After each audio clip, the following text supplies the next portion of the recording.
Solar case പ്രതി ബിജു രാധാകൃഷ്ണന്റെ CSR fund തട്ടിപ്പിൽ സമഗ്ര അന്വേഷണത്തിന് ഉത്തരവ്.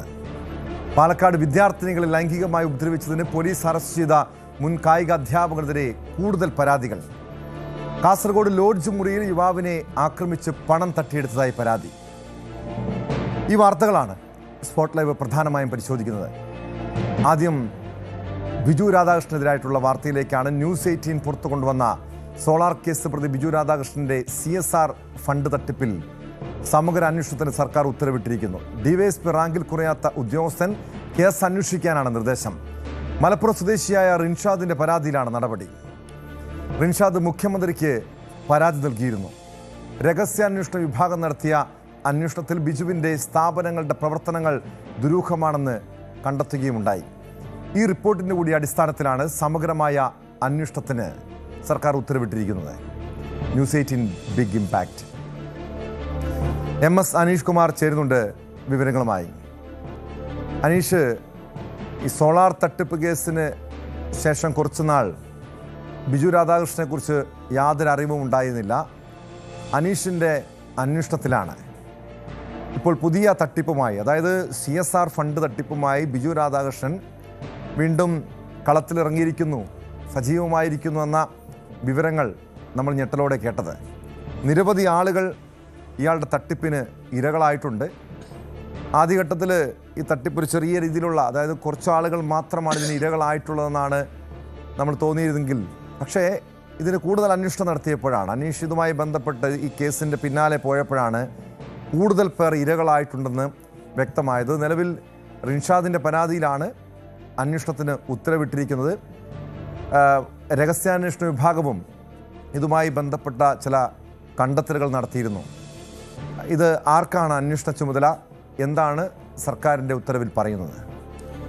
ടോം, ദിവസങ്ങൾ നീണ്ടുനിന്ന അന്വേഷണമാണ് നമ്മൾ ഈ ബിജു രാധാകൃഷ്ണനുമായി ബന്ധപ്പെട്ട് നടത്തിയത്. സോളാർ തട്ടിപ്പ് കേസിലെ പ്രതി ഈ തട്ടിപ്പ് കേസ് സജീവമായി നിന്ന് വർഷങ്ങൾ കഴിയുമ്പോൾ എന്ത് ചെയ്യുന്നു എന്ന ചോദ്യമാണ് ഇത്തരമൊരു അന്വേഷണത്തിലേക്ക് ഇറങ്ങാൻ നമ്മളെ പ്രേരിപ്പിച്ചത്. അപ്പോഴാണ് ബിജു രാധാകൃഷ്ണൻ്റെ ഉടമസ്ഥയിൽ കൊച്ചി നഗരത്തിൽ മാത്രം 4 ഇടത്ത് ഓഫീസുകൾ പ്രവർത്തിക്കുന്നു എന്ന വിവരം ലഭിച്ചത്. ഈ ഓഫീസുകളിലൊക്കെ സംസ്ഥാനത്തിൻ്റെ അകത്തും പുറത്തുനിന്നുമൊക്കെയുള്ള നിരവധി ആളുകൾ വന്നു പോകുന്നു. ഇവരൊക്കെ ഈ സന്നദ്ധ സംഘടനകളുമായി ബന്ധപ്പെട്ട ആളുകളാണ് പതിവായി വന്നു പോയിരുന്നത് എന്നും മനസ്സിലാക്കാൻ കഴിഞ്ഞു. പിന്നീടാണ് ഈ സന്നദ്ധ സംഘടനകളെ ഈ ഓഫീസിലേക്ക് വരുത്തിയ ശേഷം അവർക്ക് ഈ കോർപ്പറേറ്റ് സോഷ്യൽ റെസ്പോൺസിബിലിറ്റി ഫണ്ട്, അതായത് CSR, ഈ സാമൂഹ്യ പ്രതിബദ്ധത ഫണ്ട് എന്ന പേരിൽ കോർപ്പറേറ്റ് സ്ഥാപനങ്ങളും മറ്റുമൊക്കെ ചെലവഴിക്കേണ്ട തുക, അത് വൻതോതിൽ 1000 കോടിയും 2000 കോടിയും ഒക്കെ വാങ്ങി നൽകാം എന്ന വ്യാജേന ഈ പല സന്നദ്ധ സ്ഥാപനങ്ങളിൽ നിന്നും വലിയ തോതിലുള്ള പണം, ഈ 1 കോടി രൂപയും 1.5 കോടി രൂപയും ഒക്കെ ബിജു രാധാകൃഷ്ണൻ നൽകിയ ആളുകളുമുണ്ട്. അങ്ങനെ പലരിൽ നിന്നും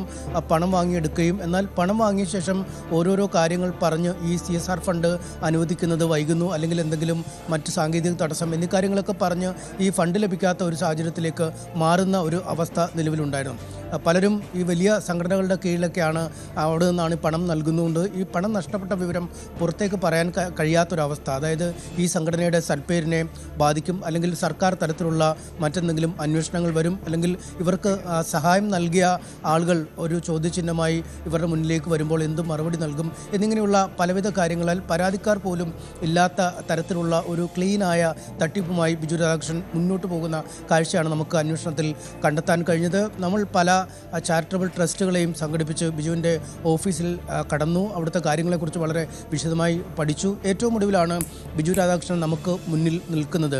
അത് തികച്ചും ഞെട്ടിക്കുന്ന ഒരു രൂപം. കാരണം പഴയ ഈ സോളാർ കേസ് കഴിഞ്ഞ് പുറത്തിറങ്ങുമ്പോൾ ആകെപ്പാടെ വശക്കെട്ടുപോയ ഒരു ആൾ എന്നതിനപ്പുറം വലിയൊരു കോർപ്പറേറ്റ് സ്ഥാപനത്തിൻ്റെ മേധാവി എന്ന പരിവേക്ഷണത്തിലേക്ക് ബിജു മാറുന്നു.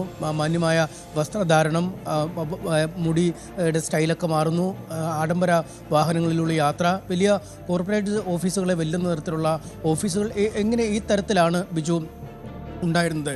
നമ്മൾ ഒരു പദ്ധതി, ഒരു ആശുപത്രി, ഒരു ഓർഗാനിക് ഫാം തുടങ്ങിയ പദ്ധതികളുമായി ബന്ധപ്പെട്ട് സംസാരിച്ചപ്പോൾ വലിയ കാര്യങ്ങളാണ് പറയുന്നത്. വർഷങ്ങളോളം ജയിലിൽ കഴിഞ്ഞ ആൾ എന്നോട് പറയുന്നത് താൻ മാഞ്ചസ്റ്ററിലെ NHF ഓഫീസിലെ CEO ആയിരുന്നു. അവിടെ നിന്നും അടുത്ത കാലത്താണ് കേരളത്തിലേക്ക് വന്നതെന്ന് പറയുന്നു. അമൃത ആശുപത്രിയുടെ ഫരീദാബാദിലെ ആശുപത്രി നിർമ്മിച്ച് നൽകിയത് താനാണ്. അതിൻ്റെ ഫണ്ടിങ് മുഴുവൻ നടപ്പിലാക്കിയത് താനാണ്.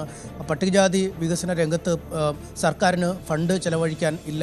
അതുകൊണ്ട് ഫണ്ടിൻ്റെ അപര്യാപ്തത വന്നപ്പോൾ ഈ ഗോത്ര മേഖലയിലെ പദ്ധതികൾ നടപ്പിലാക്കുന്നത് താനാണ്. ഇങ്ങനെ വലിയ വലിയ കാര്യങ്ങൾ പറയുകയും വലിയ പദ്ധതികളിൽ വേണ്ടി ഇറങ്ങാൻ നിർദ്ദേശിക്കുകയും ചെയ്യുന്നു. ഇതിൻ്റെ ആദ്യഘട്ട നടപടികളൊക്കെ പുരോഗമിക്കുകയും ചെയ്തിരുന്നു.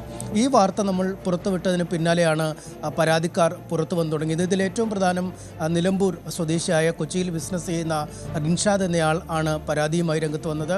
അദ്ദേഹം മുഖ്യമന്ത്രിക്ക് പരാതി നൽകി.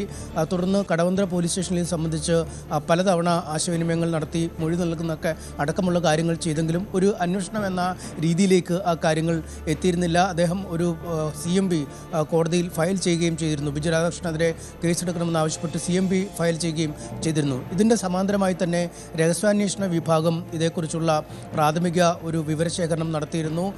നമ്മളോടടക്കം വിവരങ്ങൾ ആരാഞ്ഞു, പരാതിക്കാരിൽ നിന്നും വിവരങ്ങൾ ആരാഞ്ഞു. ഏലിയാസ് എന്ന അങ്കമാലി സ്വദേശിയായ മറ്റൊരു യുവാവ് കൂടി ബിജുവിനെതിരെ പരാതിയുമായി രംഗത്ത് വരികയും ചെയ്തിരുന്നു. ഇവരോടൊക്കെ ആശയവിനിമയം നടത്തിയ ശേഷം വളരെ വിശദമായ റിപ്പോർട്ട് തന്നെ മുകൾ തട്ടിലേക്ക് നൽകിയെന്നാണ് നമുക്ക് മനസ്സിലാക്കാൻ കഴിയുന്നത്.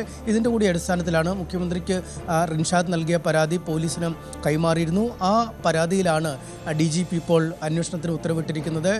ദക്ഷിണ മേഖല IG-ക്കാണ് ഈ പരാതി കൈമാറിയിരിക്കുന്നതെന്ന് ആ ഉത്തരവിൽ പറയുന്നു.